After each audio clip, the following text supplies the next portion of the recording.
conservative. They didn't always, but they do now. Why is that? Take a look at the state of California. It was the bluest state, of course, in the 2016 election.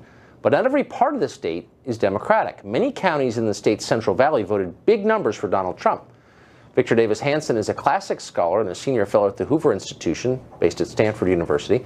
He's also a farmer in the Central Valley, and he just wrote a piece entitled "Why the Central Valley Votes More Conservative," where he described the 2016 election as a revolt by the forgotten masses against the elites. It was a revolt, he said, against, quote, "a world where walls on the border are proof of ignorant xenophobia.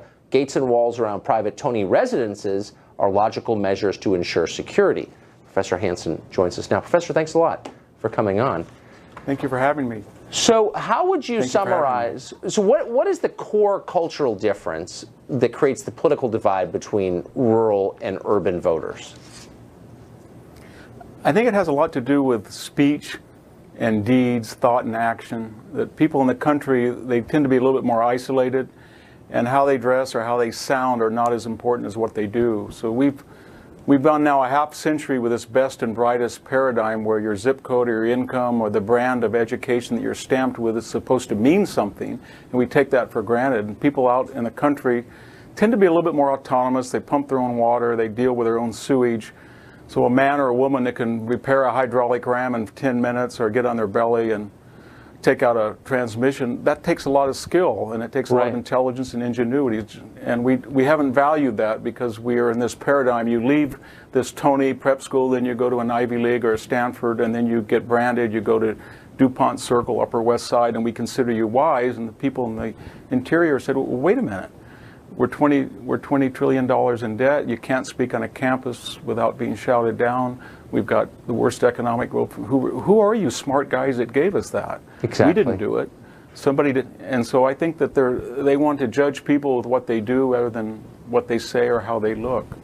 And there's also the point that you make in the piece that the entire system has benefited the people who designed it. Here's how you put it. The Trump revolt was a pushback against the winner-take-all globalization that enriched the populated coasts far more than the spaces in between. My question, since you occupy both worlds, both at Stanford and in the Central Valley, do the coasts realize this? Do they understand what this was about? No, I don't think they do. I think when they get up in the morning, I'm in a coast right now, my op-ed column is not going to be outsourced to somebody in India. Somebody in Fresno who's a welder might lose his job. So people who do mining and logging and manufacturing and farming, the material things, they're saying to us, wait a minute, you have a granite counter in your kitchen, you have a stainless steel refrigerator, those are nice things. We make these things, and we're not outdated, and we want to look for somebody that recognizes the worth that we contribute to society. You can't eat an app all the time. Right. And you do have to go back to the elemental essence of food and military security and housing and construction. We are the people supply it. We don't have degrees. We're not pajama boys. We don't look and sound like you people. But if you keep taking us for granted, you're going to get more of the same. And that was sort of this tragic shout back to a therapeutic culture. Right. But it's more than take us for granted. I mean, lots of countries have seen this, the tension between the countryside and the cities.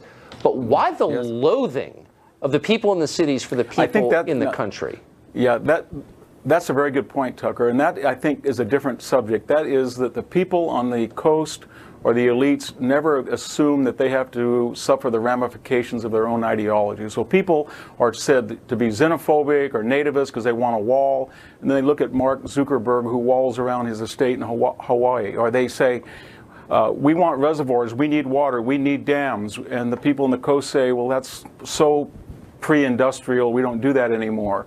And yet San Francisco is supplied by Hetch Hetchy water transfer. So it's a sort of an anger that these people on the coast don't follow the very rules that they imply for whether it's Leonardo DiCaprio flying on a jet and then lecturing us about carbon footprints. They just don't feel that people follow the same rules that are applied to the people in the center, and then they suffer the added indignity of being called xenophobe or blinkered or knuckle draggers, and they get angry. It's an emotional response, as you say. I live on the coast, and it makes me angry just watching it. Professor Hanson, that was really interesting. Thanks a lot for coming on tonight. Thank you for having me. Well, up next,